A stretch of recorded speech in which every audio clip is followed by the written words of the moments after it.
Hello दोस्तों, नमस्कार, प्रणाम।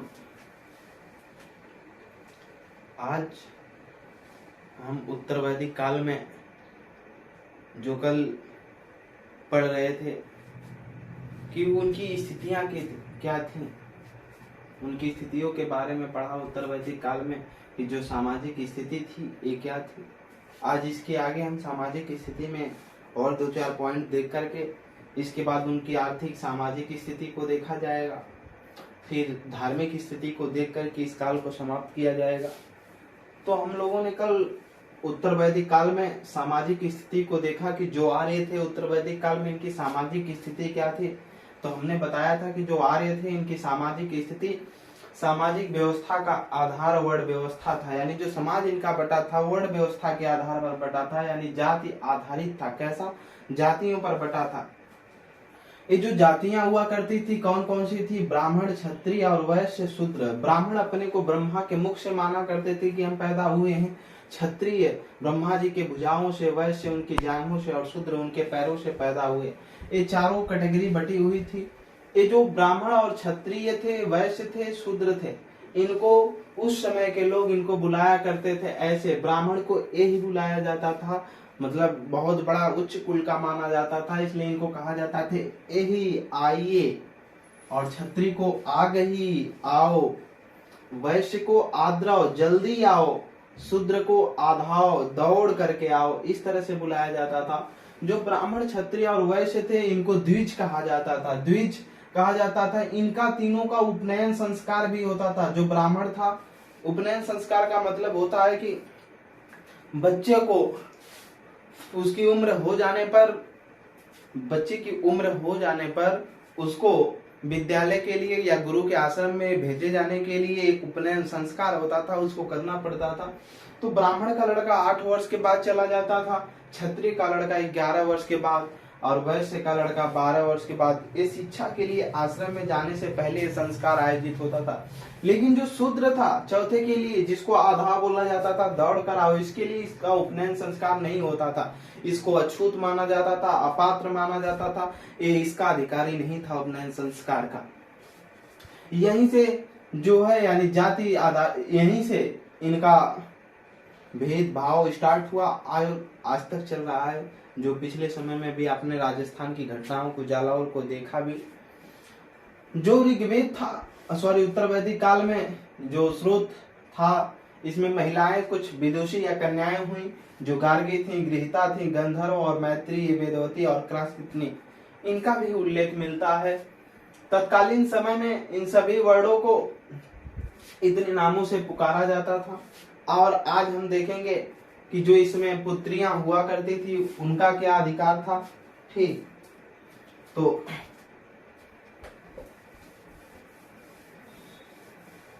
कोई भी चीज अगर समझ में नहीं आती है तो उसको आप हमारे कमेंट सेक्शन में जरूर बताएंगे और ज्यादा से ज्यादा चैनल को लाइक, सब्सक्राइब, शेयर करेंगे और एक दूसरे को बताएंगे। आज से हमारी सारी कक्षाएं स्टार्ट होंगी। आज 6 सितंबर 2022 है। आज से मैथ, साइंस, हर चीज आपको मिलने लगेगा। कोई भी दिक्कत परेशानी नहीं होने देंगे हम आप। इसके लिए हमारे ऐप को प्ले स्टोर से डाउनलोड करते रहिए। हमारा ऐप है Umakant Yadav sir GS classes, और लोगों को भी बताते रहिए। आज हुई 6 सितंबर, देखिएगा। तो आगे देखेंगे हम इनके स्थितियों के बारे में ही। हिंदू ग्रंथों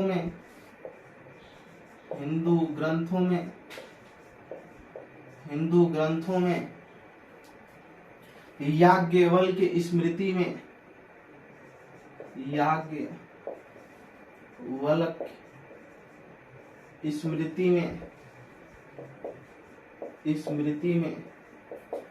स्मृति में सर्वप्रथम महिलाओं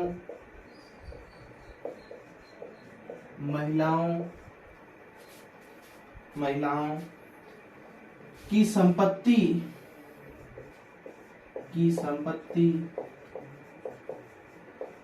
के अधिकार, संपत्ति के अधिकार के अधिकार के दो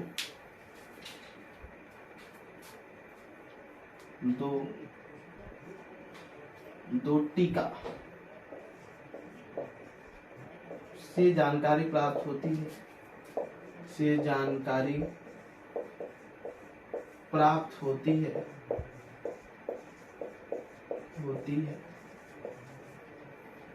अब टीका दो प्रकार के थे, दो प्रकार के थे टीका।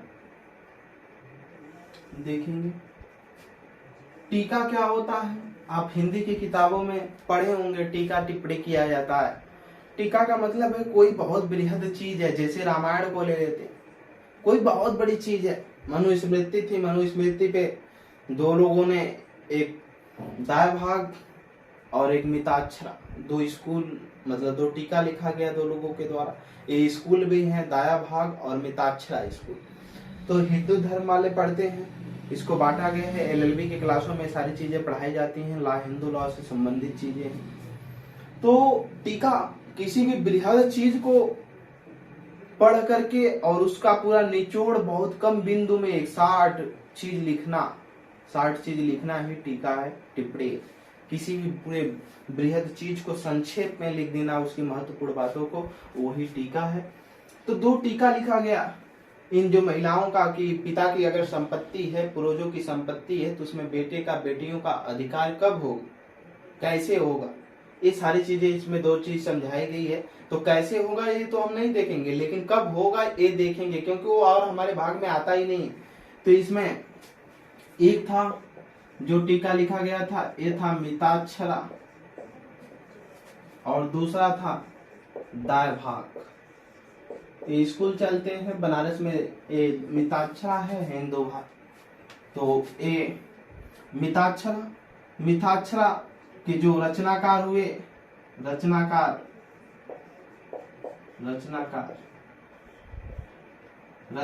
जो हुए इसके मिताक्षरा के थे विज्ञानेश्वर दक्षिण भारत के थे, इन्होंने लिखा था। और इसके जो रचनाकार हुए वो थे जिमूत वाहन।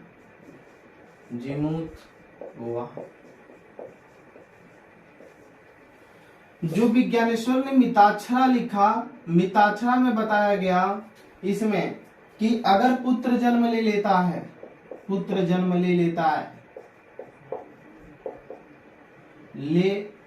है, तब से पिता के संपत्ति में उसका अधिकार होगा, पिता के संपत्ति में उसका अधिकार होगा। और दाया भाग दाया भाग वाले टीका में बताया गया है, स्कूल में बताया गया है इसमें कि पिता के मृत्यु के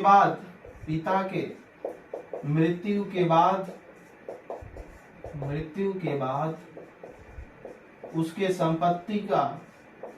संपत्ति पर अधिकार पुत्र का होगा।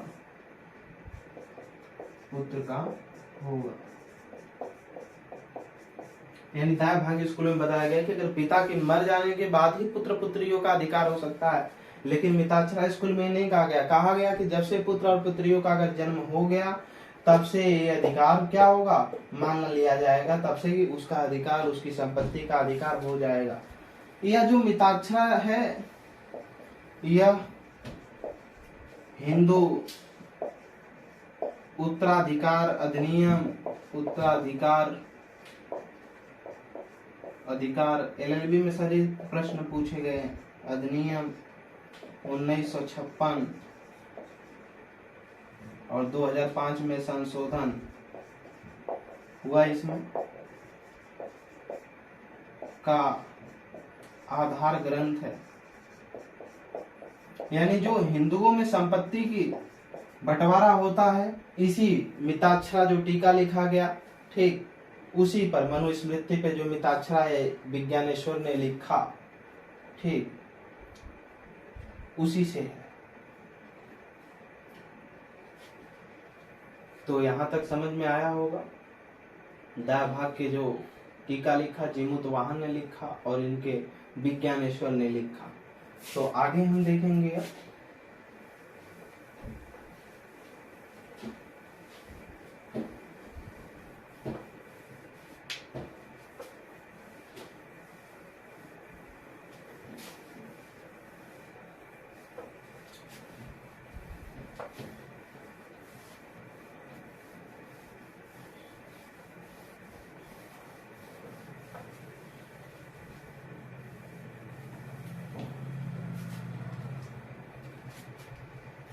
लेकिन जो ऋग्वेद में दिया गया कि पिता की जो संपत्ति होगी, अगर उसका पुत्र पैदा होता है तभी से उसकी भी संपत्ति मानी जाएगी, यानी उन्होंने मिताक्षरा को भी वरीयता दिया। और जो ऋग्वेद का समाज था, ऋग्वैदिक काल या उत्तर वैदिक काल, ये पितृ सत्तात्मक था, पिता के नाम पे सत्ता चल रही थी। और सिंधु घाटी सभ्यता का जो समाज था वो कैसा समाज था, वो मातृ सत्तात्मक था, माता के नाम पर सत्ता चल रही थी। अब हम संस्कार के बारे में बात करेंगे। जो संस्कार होते हैं, संस्कार व्यक्ति के गर्भ धारण करने से पहले से लेकर के उसके अंत्येष्टि तक कुल 16 संस्कार माने गए हैं। 16 संस्कार, 16 संस्कारों के बारे में हमें देखना है। पहले क्या होता है, गर्भाधान होता है, गर्भाधान। दूसरा पुंसवन,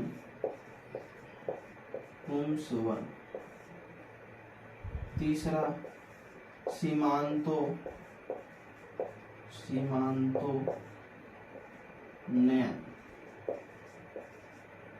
सीमांतोनयन,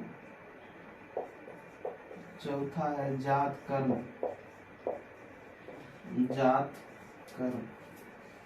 पांचवा है नामकरण,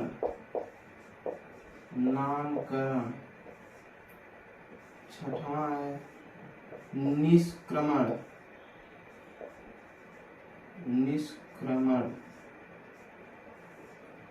सातवां है अन्न प्राशन,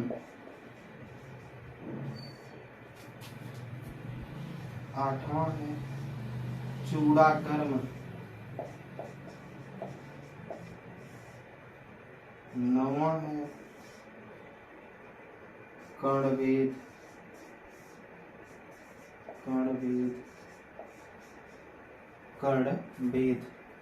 9 हो गया।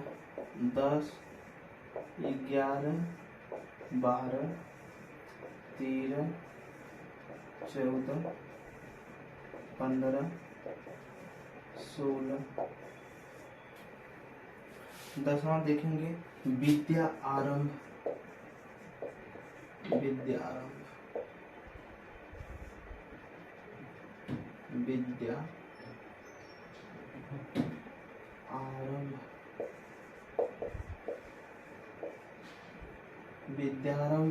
इसके बाद है उपनयन वेदारंभ,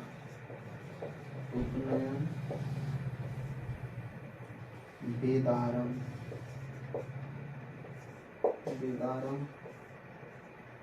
फिर अगला है केशांत एवं गोदान। इसके बाद अगला है समावर्तन। इसके बाद अगला है विवाह। फिर अगला है अंत्येष्टि।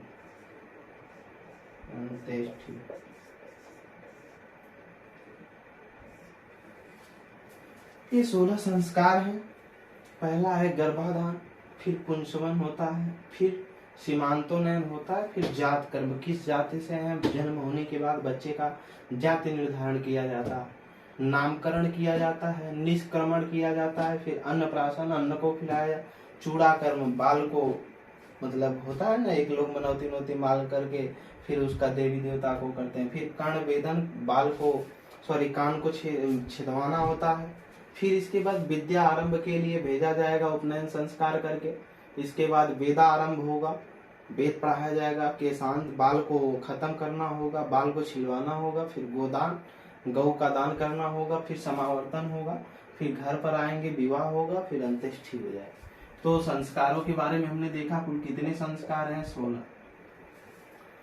ऐसा माना जाता है कि माता जो पार्वती थी, एक बार भगवान से उनसे सजने के लिए कहे और कहीं जाना था।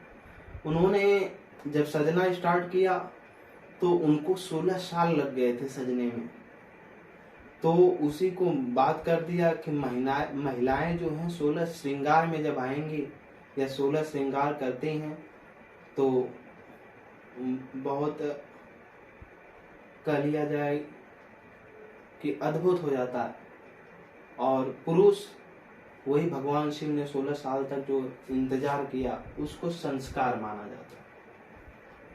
तो श्रृंगार और संस्कार। आगे हम देखेंगे विवाह। उत्तर वैदिक काल में विवाह कैसे होते थे, क्या था, इसके बारे में जानेंगे। क्या विवाह, विवाह होता क्या है, इसको पहले जानना है। जो विवाह होता है, विवाह का मतलब ही है कि कन्या को वर के द्वारा स्त्री के रूप में धारण कर लेना ही क्या है, विवाह। विवाह, जो विवाह है इसका मतलब है कि कन्या को वर के द्वारा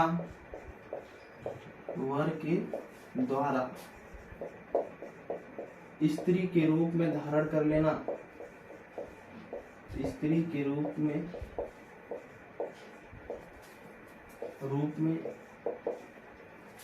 धारण कर लेना ही विवाह है।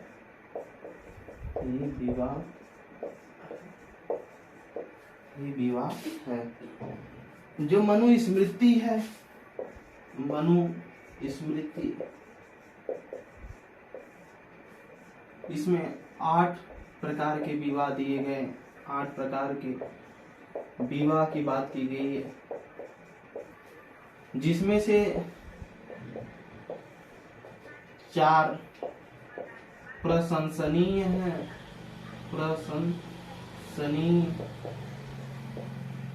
और 4 निंदनीय हैं,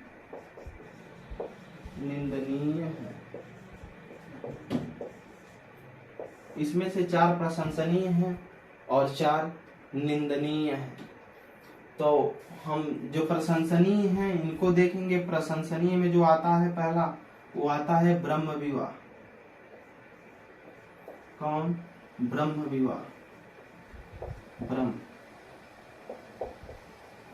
जो ब्रह्म विवाह है ये होता है कि जो कन्या है, कन्या के माता पिता सुयोग्य वर ढूंढकर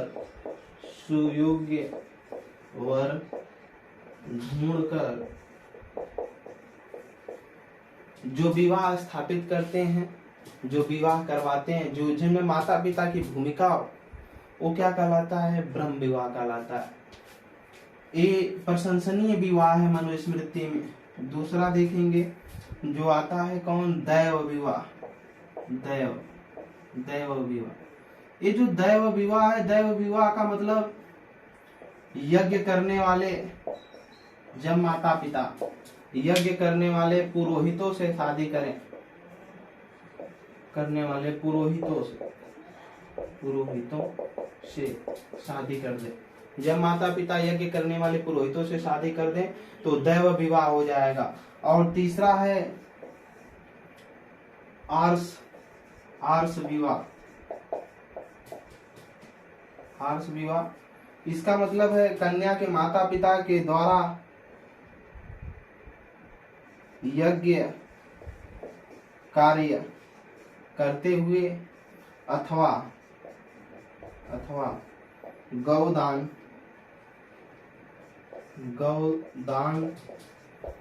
के साथ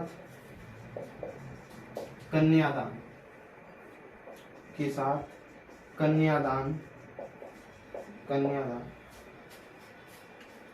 एक विवाह आर्च कहलाता है, जिसमें यज्ञ कार्य करें अथवा गौदान के साथ क्या करें, कन्यादान करें। आज भी हमारे भारत के संस्कृतियों में यह प्रचलित है कि जब बेटी का कन्यादान किया जाता है तो उसमें बहुत से लोग गौदान करते हैं।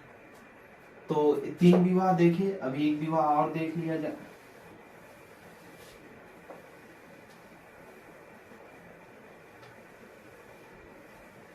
अगला जो प्रशंसनीय विवाह में आएगा वो है प्रजापत्य।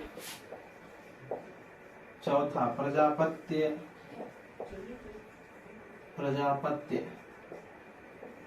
विवाह। प्रजापत्य विवाह में क्या होता है, जब वर कन्या को मांगकर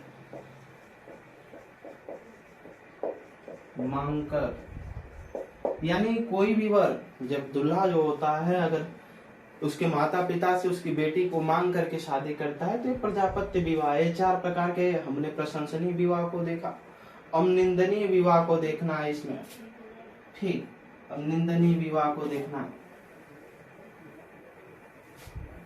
अब निंदनीय जो विवाह है ये है आसुर।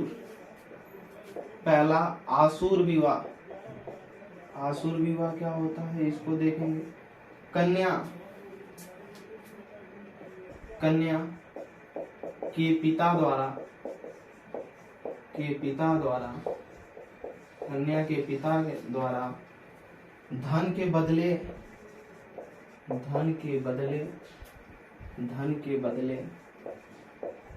कन्या का विवाह।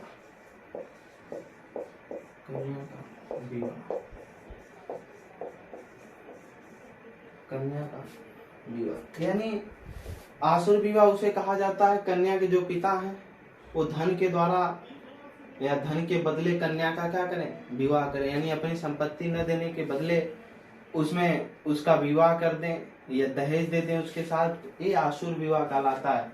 जो दूसरा है ये निंदनीय विवाह है। जो दूसरा विवाह है ये गंधर्व विवाह है। ये गंधर्व विवाह है जिसमें कन्या एवं पुरुष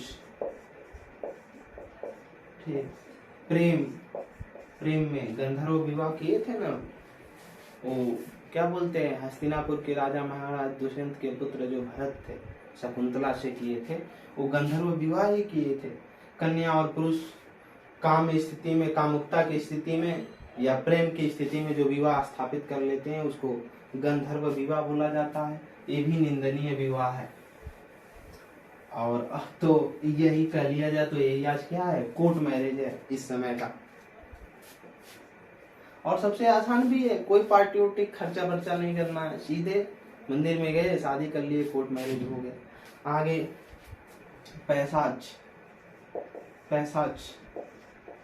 पैसाच विवाह, इसको देखेंगे। पैसाच विवाह को सोई हुई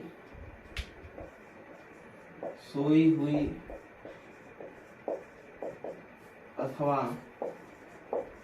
विक्षिप्त सोई हुई अथवा विक्षिप्त का मतलब है कहीं किसी को छिपा कर लेकर भाग करके जा करके शादी कर लेना, क्या है, पैसाच विवाह। आगे चौथा जो है राक्षस, ये सब निंदनीय है। राक्षस विवाह जो है इसमें बलपूर्वक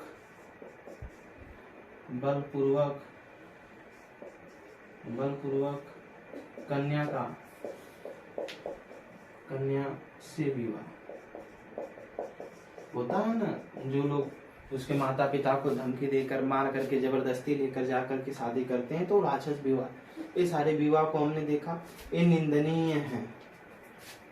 आगे हम इनकी राजनीतिक स्थिति को देखेंगे कि इनकी उत्तर वैदिक काल में आर्यों की राजनीतिक स्थिति क्या थी। कोई भी दिक्कत परेशानी होती है आप हमको कमेंट सेक्शन में बताएं, और हमारा क्लास कैसे लगता है इसको भी बताते रहें। ठीक, आगे हम लोग देखेंगे राजनीतिक स्थिति के बारे में। राजनीतिक स्थिति, उत्तर वैदिक काल में राजनीतिक स्थिति क्या थी, इसको हम देखें। पहली बात